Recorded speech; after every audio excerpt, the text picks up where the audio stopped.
আজকে তৈরি করে দেখাবো ডিমের কোরমা রেসিপি। আর এই রেসিপিটি করা খুব সহজ। আজকে সবচেয়ে সহজ রেসিপিতে করে দেখানোর চেষ্টা করেছি। বাসায় যখন কিছুই থাকে না তখন ডিম থাকলে কিন্তু ঝটপট এই রেসিপিটি বানিয়ে ফেলতে পারেন। আর এটা কিন্তু খিচুড়ি অথবা পোলাওয়ের সাথে অথবা ফ্রাইড রাইসের সাথে সার্ভ করতে পারেন।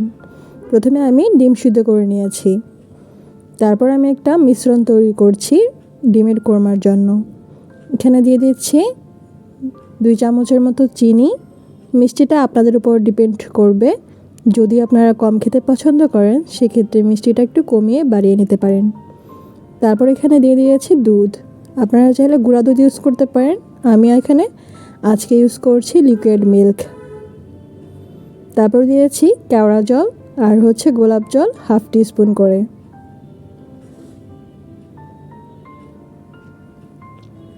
সব কিছু একসাথে ভালোভাবে মিশিয়ে এটা রেখে দিব। রান্না করার সময় এটা ব্যবহার করব। আর অবশ্যই চেষ্টা করবেন এই ইনগ্রেডিয়েন্টসগুলো ইউজ করতে।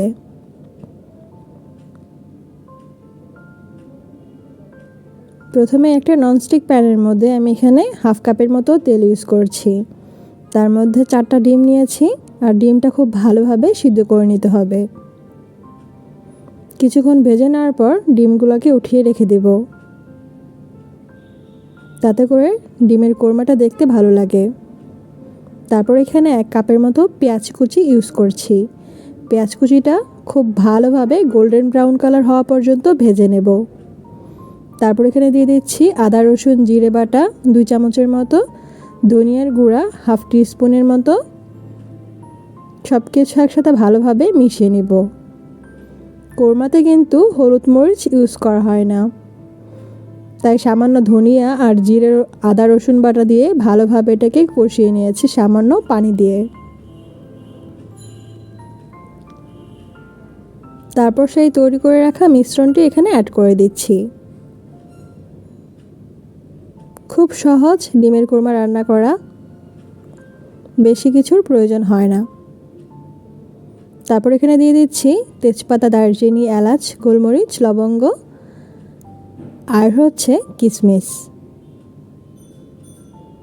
বেশ কিছুক্ষণ কষিয়ে নেওয়ার পর এখানে আমি অ্যাড করে দিচ্ছি কাঁচামরিচ। কাঁচামরিচটা হালকা স্পাইসির কাজ করবে এবং ফ্লেভারটা ভালো করবে। চাইলে আর একটু ঝালের জন্য আপনারা গোলমরিচের গুঁড়া ইউজ করতে পারেন, তবে গোলমরিচ ইউজ না করাই ভালো।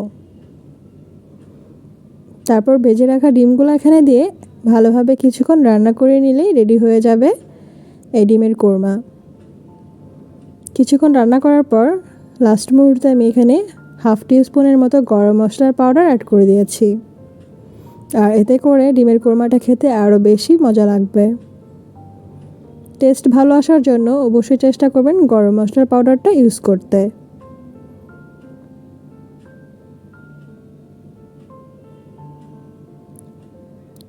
নামানোর জাস্ট কিছুক্ষণ আগে এখানে আমি 1 টেবিল স্পুনের মতো ঘি ইউজ করেছি। আর এতে করে ডিমের কোরমার টেস্টটা আরও বেশি ভালো আসবে, ফ্লেভারফুল হবে, খেতেও ভালো লাগবে। হয়ে গিয়েছে, এটা এখন নামিয়ে নিয়ে সার্ভ করার পালা। খুব সহজে কিন্তু হয়ে গেল আজকের এই রেসিপিটি। আশা করছি আজকের এই রেসিপিটি আপনাদের কাছেও খুব সহজ মনে হয়েছে। অবশ্যই বাসায় একবার ট্রাই করে দেখুন।